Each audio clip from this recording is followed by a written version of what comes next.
이게 주식이라는 게 관성의 법칙이 있어서 호재가 나와서 주가가 이제 오를 때는 악재가 없을 때까지는 계속 슬금슬금 올라갑니다. 코스피 8,000을 목전에 둔 상태에서 악재 하나가 나왔죠. 안 나와도 되는 악재 있잖아요. 그 자살골 같은 게 나오면서 충격을 줬습니다. 미국 증시랑 별개로 코스피에 순간적으로 쇼크를 줬던 발언인데 이게 이제 청와대 정책실장의 발언 때문에 그래요. 삼성전자, SK하이닉스 같이 AI 관련 기업들이 초호황을 누리고 있으니까 평소보다 더 많이 버는 돈, 그러니까 초과 이익을 걷어서 국민들에게 배당금으로 나눠주자는 이야기가 나왔습니다. 이것 때문에 증시가 완전히 박살났죠. 안 그래도 반도체 기업의 이익이 늘면서 노조도 영업이익의 30% 달라고 지금 막 그러고 있잖아요. 기업이 잘 버니까 야 이게 왜 네 돈이야 좀 나눠 갖자 이러면서 막 이제 국가까지 숟가락 들고 들어온 거죠. 그러다 보니까 외국인들 봤을 때는 기업이 돈을 잘 벌어봤자 실제로 기업의 주인은 누굽니까? 법적으로 주주죠. 원래 당연히 주주의 몫이라 생각했던 것들이 여러 군데서 다 가져가려고 해서 들어오는 거죠. 투자할 필요가 있는 건가? 라는 얘기가 오늘 블룸버그 얘기했던 거예요.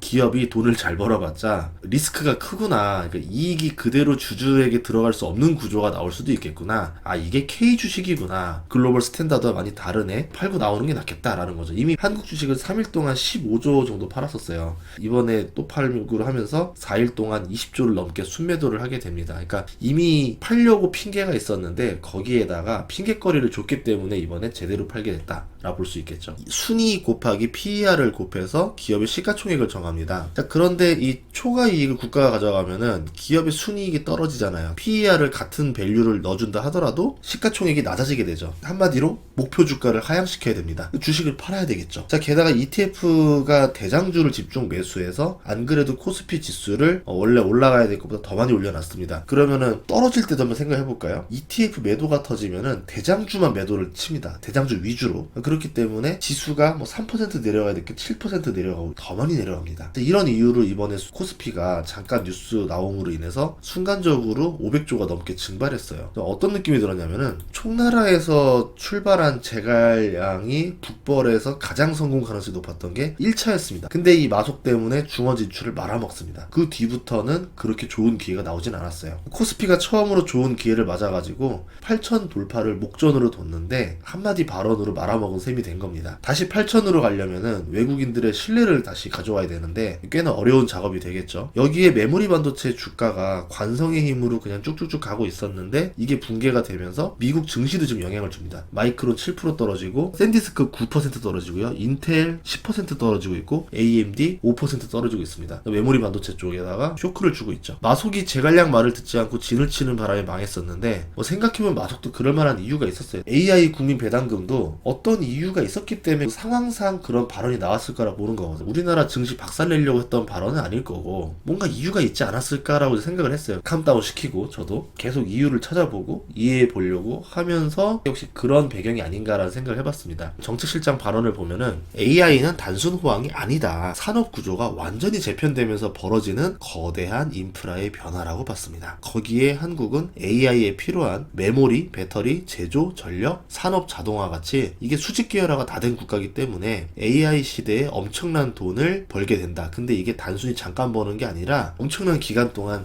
초과 이윤이 발생할 것 같다라는 말을 합니다. 현재 그리고 또 AI로 인해서 부익부 빈익빈이 더 가속화될 거고 사회 불안정에 대한 우려를 표합니다. 그래서 사회 안정을 위해서 청년층, 농어촌, 예술, 노령연금, AI 교육에 돈을 써야 된다. 왜냐? 국가 인프라를 통해서 돈을 버는 거니까 초과 이윤을 국가가 가져갈 수 있는 거 아니냐.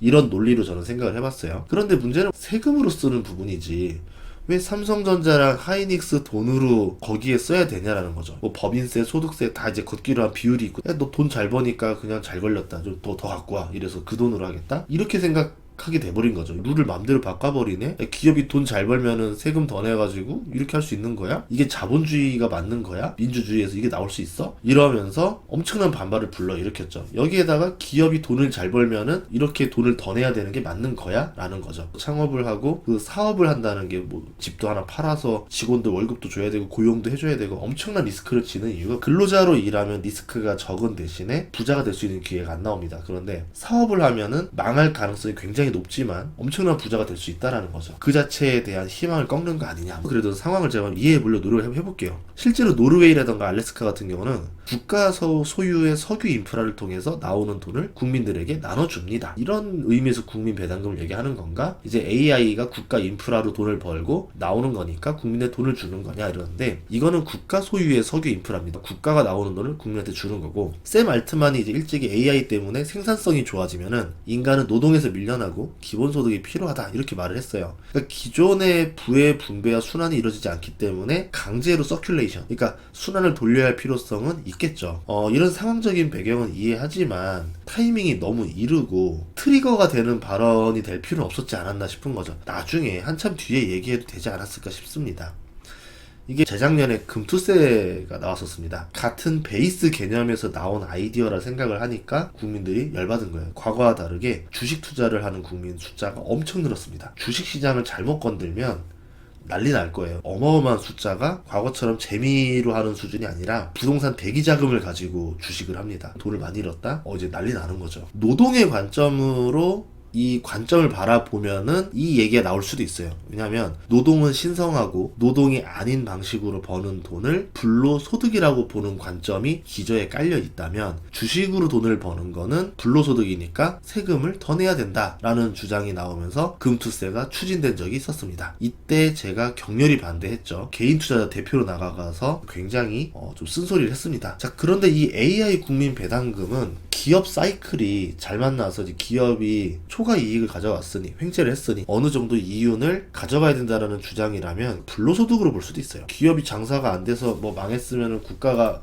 보상해 주는 건 아니잖아요. 이 애매한 점이 있습니다. 저희 회사 이름이 애덤 스미스인데, 애덤 스미스가 했던 말 중에 국부론에 그런 말이 하나 있어요. 개인의 이기심이 국가를 부유하게 만든다. 그러니까 이 이기심을 꺾어버리면은 오히려 국가가 가난해질 수가 있습니다. 그러니까 국가가 부유하게 하려면은 그 사람들의, 그 개인들의 이기심을 잘 활용해야 됩니다. 이게 자본주의예요. 그러니까 이 자본주의를 잘 활용하면은 국가가 더 많은 세수를 거둘 수도 있는 전략들이 있는데, 이미 유럽의 역사에서 많이 나왔던 사례들이 있었습니다. 예전에 이런 경우가 있었어요. 물가가 오르니까 국가에서 그 상품 가격을 고정하면 물가가 안 오르잖아, 물가가 안 올랐으니까 소비가 가능하잖아, 이렇게 생각을 했는데, 과연 기업들이 그렇게 할까요? 아니죠. 공장들이 오히려 생산을 중단하거나 폐업을 해서 조금씩만 생산했습니다. 그럼 어떻게 됩니까? 오히려 품귀 현상이 벌어져서 가격이 더 올라가죠. 공식적인 시장에서 팔 수가 없으니까 암시장에서 가격이 더 치솟으면서 실질 물가는 더 피해를 보게 됩니다. 이게 국가가 생각하는 이 규제가 들어가면 들어갈수록 시장이 꼬여버리는 경우가 더 많이 나온다는 거죠. 만약에 이렇게 되면은 반도체 기업들이 세금을 덜 내기 위해서 이익을 오히려 축소시키는 전략을 쓸 수 있습니다. 그렇게 되면은 실질적으로 기업 생산에 대한 투자가 아니게 나올 수 있다는 거죠. 아쉬웠던 게 어떤 상황적인 배경에서 말한지는 알아요. 샘 알트만과 이제 같은 연장 선산에서 말했다라고 생각하면 좀 좋을 것 같은데, 언어의 선택에서 굉장히 좀 문제가 많았다라고 보거든요. 국민 배당금이라고 하면서 국민에게 돈이 직접 꽂히는 게 아닙니다. 그냥 사회복지의 세금을 충당하겠다, 기업의 초과 이익을 가지고 라는 거고, 과거 정유은행사에게 적용하려고 했던 횡재세라는 단어 쓰는 게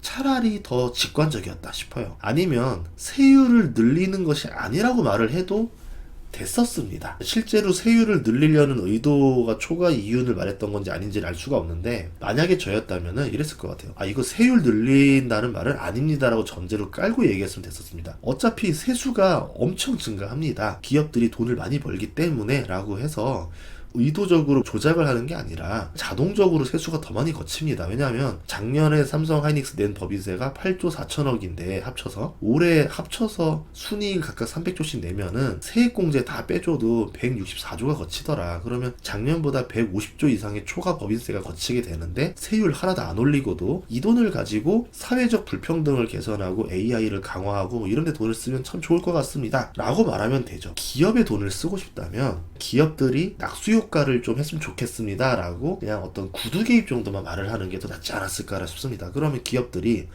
우리가 돈을 많이 버니까 낙수 효과를 위해서 자체적으로 어떤 것들을 해보겠다 해서 기업이 스스로 선택하고 기업이 돈을 쓰게 만들면은 그거는 문제가 없겠죠. 그런데 굳이 초과 이윤이라는 단어를 쓰고 그거를 국민 배당금이라는 단어를 써서 하겠다라고 하면은 국민들 입장에서는 이게 뭐야 라고 하면서 반발을 일으킬 수밖에 없습니다. 왜냐하면 이제 국민들이 다수고 주식 투자자가 소수가 아니라 주식 투자자가 다수고 국민이 다수가 됐기 때문에 이제 민심이라는 게 주식 투자자의 민심이 국민의 민심과 이퀄이 많이 된 상황이에요. 그러니까 정확하게 상법적으로 기업의 주인은 주주입니다. 그가 투자해서 이익을 얻겠다는데 거기에 대해서 그걸 줄이겠다라고 이제 하게 되면은 당연히 주주들의 반발을 얻을 수밖에 없다라는 거죠. 제일 걱정은 외국인들입니다. 이거를 코리아 리스크로 해석을 하게 되면 대한민국은 역시나 규제를 자기네 맘대로 하는구나. 글로벌 스탠다드 따른다 해가지고 믿고 들어왔더니 역시나 지역룰 만들고 그때그때 규칙 바꾸고 정책의 어떤 일관성이 하나도 없구나 라고 하면은 코스피 8천 다시 안 옵니다. 굉장한 실수였다 생각해요. 그렇기 때문에 절대 그런 것들이 아니고 우리의 규칙을 바꾸는 건 하나도 없고 그냥 자연스러운 흐름에 대한 어떤 이야기였다라고 얘기하는 게 외국인 투자자들에게 신뢰를 망가뜨리지 않는 일이다. 그러니까 신뢰가 무너지면 다시 쌓기 진짜 어려워. 신뢰를 망가뜨리지 않는 게 훨씬 더 중요하다 생각을 합니다. 자꾸 규칙 좀 바꾸지 말라라는 게 이제 한국에 대한 얘기했던 거예요. 코리아 디스카운트는 니네들이 규칙을 니 맘대로 바꾸니까 디스카운트가 나오는 거지 지리적인 그런 게 아니라는 거죠. 만약에 코리아 디스카운트가 사라지면 PER이 미국까지는 안 가겠지만 AI 우리가 좀 많이 하기 때문에 많이 PER이 많이 올라올 수가 있는 상황입니다. 그렇게 되면은 정말 코스피 1만 시대가 열리는 거거든요. 그러니까 기업이 열심히 하는 거 응원해주고 도와주는 게 제일 이제 할 일인 거고 다 된 밥에 코를 빠뜨리지는 않았으면 좋겠다. 그걸 떠나서 지금 미국 주식도 안 좋은데 지금 보면은 이제 금리 쪽이 좀 많이 튀고 있어요. 거기다 CPI도 3.7 나오잖아요. 3.8로 조금 더 나왔습니다. 그리고 이제 아랍에미리트가 이란의 전쟁을 벌이고 있다고 해서 유가가 $100 넘어가고 안 그래도 안 좋은 소식들이 좀 여러 개 들어온 상태에서 이런 상황까지 되기 때문에